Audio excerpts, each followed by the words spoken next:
Créé depuis 2003, l'orphelinat Mother Charity, installé à Lomé, accueille notamment des enfants abandonnés ou orphelins. Femme de cœur, Charity Vodjogbe, fondatrice de cet orphelinat, se distingue par la noblesse de son cœur. Elle fait de la vie de ses enfants un refuge de douceur, les comblant d'une affection qui va bien au-delà du simple devoir. Dans une grande interview, Mama Charity a ouvert les portes de l'orphelinat aux journalistes de l'agence Savoir News.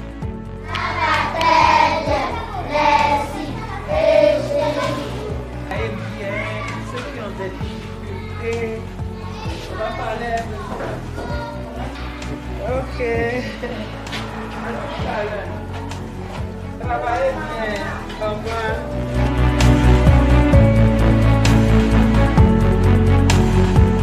Je m'appelle Charity Yawavi Vodjogbe. Né le 25 janvier 1962 à Palimé.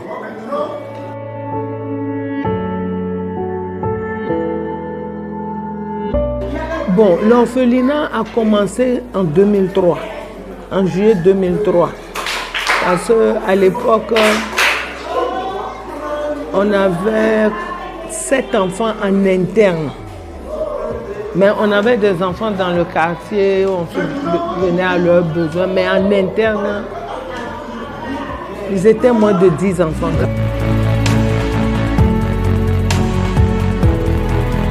Non, le local, c'était une villa. C'était une villa et on était seuls là. C'était une cour unique. Donc, il y avait des enfants et ceux qui m'accompagnaient à les aider. Mais à l'époque, je faisais encore mes va-et-vient entre Accra et Lomé pour mon petit commerce que je faisais.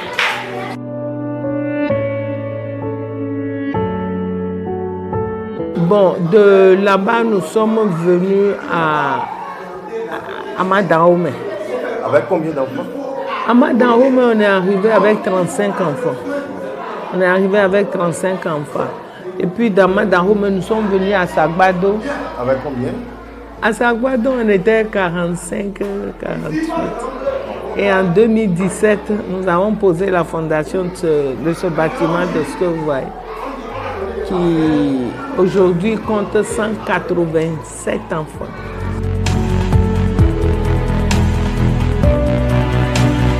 L'effectif aujourd'hui est que les nourrissons, c'est presque tous les jours qu'ils arrivent, on a pensé créer un village. Un village parce que moi-même je suis de Palimé et j'ai connu Palimé après 40 ans. Donc, je disais toujours à mes enfants, on va avoir un village vers Palimé. Et l'occasion, le Seigneur nous a bénis. On a eu un terrain là-bas. Donc, on a Mother Charity Village.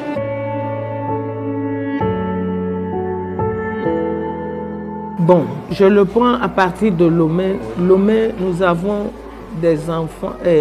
Nous avons 130. Enfants ici? 137. 137. 137 à Lomé, à partir de 1 mois. On a un bébé qui a 1 mois. Donc c'est de 1 mois à 17 ans. Bon, cette année, nous allons faire beaucoup de réinsertion parce que ceux qui vont avoir 18 ans cette année doivent sortir de l'orphelinat. Mais à Palimé, c'est à partir du CE1 jusqu'au CM2.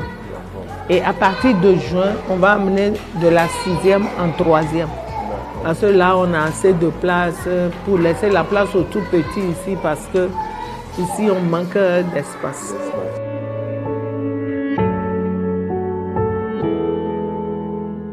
Bon, les enfants qu'on reçoit ici viennent par la direction préfectorale de l'action sociale.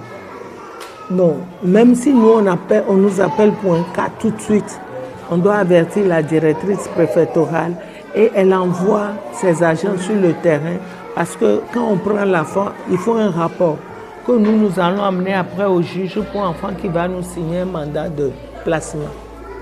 Donc tous les enfants qui sont en interne ont un mandat de placement du juge.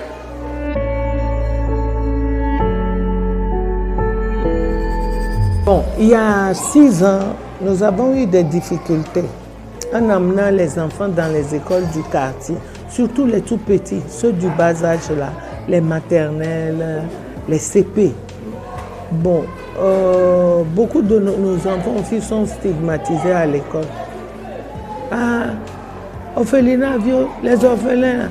Donc quand ils rentrent à chaque fois, ils sont très énervés. Certains me disent, mais maman, pourquoi on nous appelle comme ça? Donc quand ils vont à l'école, nous, on n'avait pas les moyens de leur payer la cantine à l'école. Donc qu'est-ce qu'on faisait? Les femmes préparaient ici et on amenait à l'école. Donc quand on amenait la nourriture, c'est dès qu'on voit nos femmes arriver, oh, oui, orphelinat vieux, Milo. Qu'est-ce qu'ils faisaient? Ils rentraient, ils restaient en classe et ils ne mangeaient pas. Donc quand j'ai su ça, j'ai dit non, c'est pas possible. J'ai dit Seigneur, on a le programme d'avoir notre propre école. Et on a entamé les démarches. On a été à l'inspection à la DRE. Et il y a 6 ans, nous avons l'école en interne pour eux, jusqu'au CM2.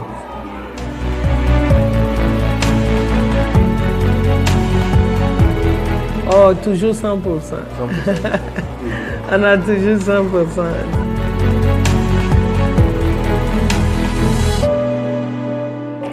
Ma journée type, c'est que d'abord, on se réveille très tôt, déjà à 4 heures.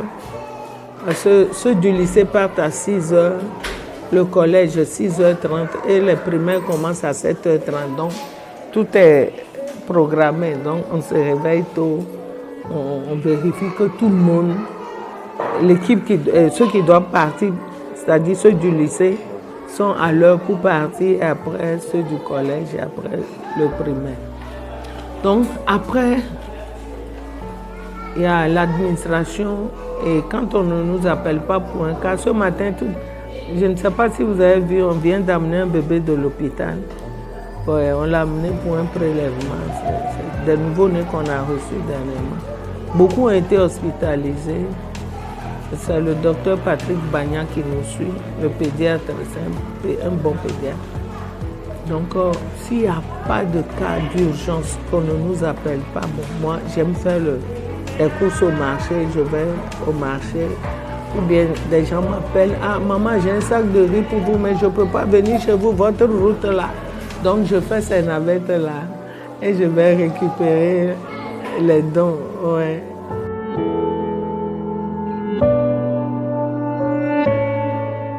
Émotionnellement, j'ai fait une crise une fois pour ça.